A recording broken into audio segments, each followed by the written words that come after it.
കൂടുതൽ വാർത്തകളും വീഡിയോകളും കാണാൻ ഈ ചാനൽ സബ്സ്ക്രൈബ് ചെയ്യുക. കൂടെ ബെൽ ബട്ടൺ അമർത്തുക.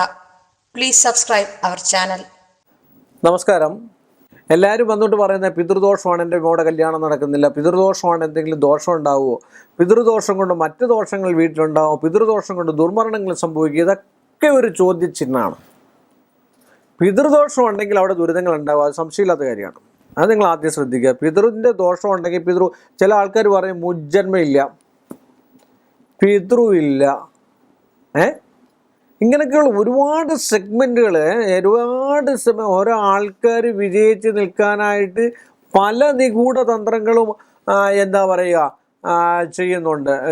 മുജ്ജന്മയില്ല, പിതൃവിനെ ഇരുത്തണ്ട. ഈയിടെയും കണ്ട് ഞാനൊരു ഒരു യൂട്യൂബിൽ കണ്ട് പിതൃവിനെ ഇരുത്തണ്ട, അത് വേറെ ഒരു നമ്പറാണ്. കാരണം എന്താണെന്ന് ചോദിച്ചു കഴിഞ്ഞാൽ അത് പിതൃവിനെ ഇരുത്തണ്ട എന്ന് പറഞ്ഞു കഴിഞ്ഞാൽ വേറൊരു കാര്യത്തിന് വേണ്ടി, അതിന് കുറേ കയ്യടി കിട്ടാൻ വേണ്ടിയാണ് അത് പറഞ്ഞിരിക്കുന്നത്. കാരണം എന്താ, അത് 100% സംശയമില്ലാത്ത കാര്യമാണ്. പിതൃവില്ല, പിതൃവിനെ ഇരുത്തണ്ടെന്ന് ഈ പറയുന്ന ആൾക്കാരുടെ സ്വന്തം കുടുംബത്തിലുള്ള അച്ഛന്മാരെ അമ്മമാരെയൊക്കെ ഇരുത്തിട്ടുണ്ടെന്ന് ചോദിച്ചു നോക്കുക. 100 വട്ടം ഇരുത്തിയിട്ടുണ്ട്. അങ്ങനെയുള്ളൊരു വിശ്വാസിയോ അങ്ങനെയുള്ളൊരു ജ്യോത്സ്യനാണെങ്കിൽ 100% ഇരുത്തും.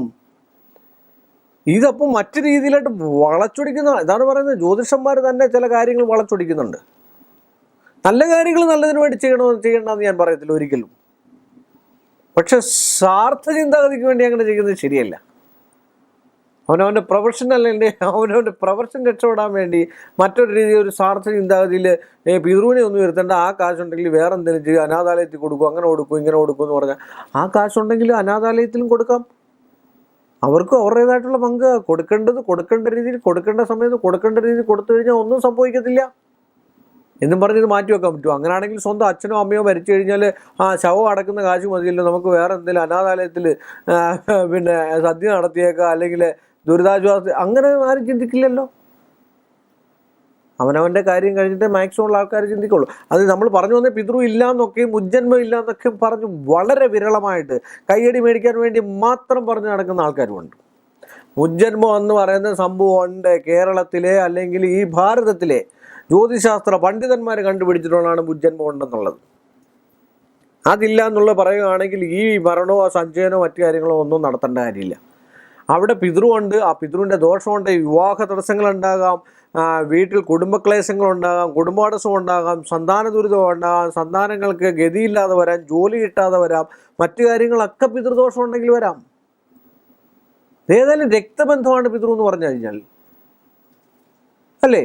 ആ രക്തബന്ധത്തിൽ പിറന്ന ആൾക്കാർ ഒരു 3 തലമുറ 4 തലമുറയുള്ള എൻ്റെ വല്യച്ഛന്മാരെയൊക്കെ എനിക്കറിയാവുന്ന, അവരുടെയൊക്കെ കൊച്ചുമകനാണ് ഞാനായിട്ടിരിക്കുന്നത്. അപ്പോൾ എല്ലാവർക്കും രക്തബന്ധങ്ങളാണ്.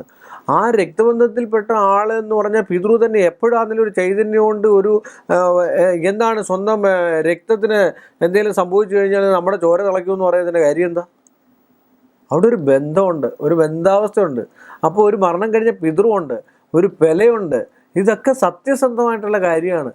അപ്പോൾ അതൊക്കെ ഇല്ല എന്ന് പറഞ്ഞ ആൾക്കാരെ മൗഢ്യനാക്കുക അല്ലെങ്കിൽ വിഡ്ഢിയാക്കുക എന്ന് പറയുന്നാൽ അതൊക്കെ വളരെ മോശമായിട്ടുള്ള സംഭവമാണ്. അതുകൊണ്ട് പിതൃവിനെ ഇരുത്തുകയും 1 വർഷം കഴിഞ്ഞ് ഇരുത്തി പിതൃവിനെ സങ്കല്പിച്ച് പിതൃപൂജയും മറ്റു കാര്യങ്ങളൊക്കെ നടത്തി. എന്നാൽ ഈ അമ്പലങ്ങളിലൊന്നും ആറന്മുള അമ്പലത്തിലൊക്കെ ചെല്ലുന്നവരൊക്കെ വിഡ്ഢികളാണോ?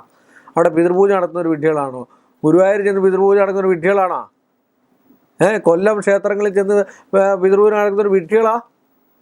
നല്ല ഒന്നാന്തരം വിദ്യാഭ്യാസവും മറ്റ് ആൾക്കാരും ഒക്കെയാണ് ചെയ്യുന്നത്. അപ്പോൾ ആ പിതൃവിനെ നമ്മൾ വന്ദിച്ചു കഴിഞ്ഞാൽ നമ്മുടെ കുടുംബം ഐശ്വര്യമായി, സമ്പൽ സമൃദ്ധി ഉണ്ടാകാറായി, അവിടെ മോക്ഷം കിട്ടും.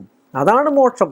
നമ്മളെ തന്നെ അറിഞ്ഞ് ജീവിക്കുമ്പോൾ നമുക്ക് മോക്ഷം ഉണ്ടാവും, സംശയമില്ലാത്ത കാര്യം. അപ്പോൾ അതാണ് പിതൃവിനെ നമ്മൾ സേവിച്ച് കണ്ടു കഴിഞ്ഞാൽ ആ കുടുംബത്ത് ഐശ്വര്യവും സമ്പൽ സമൃദ്ധിയൊക്കെ. ഒരു പിതൃ ഒരു ദൈവമാണ്. അത് സ്ത്രീ ആണെങ്കിലും പുരുഷനാണെങ്കിലും മരിച്ചു കഴിഞ്ഞാൽ ആ പിതൃവിൽ ലയിപ്പിക്കുന്നതാണ് പിതൃപൂജ അല്ലെങ്കിൽ പിതൃവിനെ ഇരുത്തുക എന്നൊക്കെ പറയുന്നത്. അതൊക്കെ ചെയ്ത് കണ്ടു കഴിഞ്ഞാൽ കുടുംബത്തിന് ഐശ്വര്യവും സമ്പൽ സമൃദ്ധിയും മാത്രം ഉണ്ടാവുള്ളൂ എന്ന് പറഞ്ഞുകൊണ്ട് ഞാൻ ഈ എപ്പിസോഡ് ഇവിടെ വൈൻഡപ്പ് ചെയ്യുകയാണ്. മറ്റൊരു വിഷയമായിട്ട് നമുക്ക് വീണ്ടും കാണുന്നതുവരെ എല്ലാ മാന്യ പ്രേക്ഷകർക്കും എൻ്റെ വിനീതമായ നമസ്കാരം. കൂടുതൽ വാർത്തകളും വീഡിയോകളും കാണാൻ ഈ ചാനൽ സബ്സ്ക്രൈബ് ചെയ്യുക. കൂടെ ബെൽ ബട്ടൺ അമർത്തുക. Please subscribe our channel.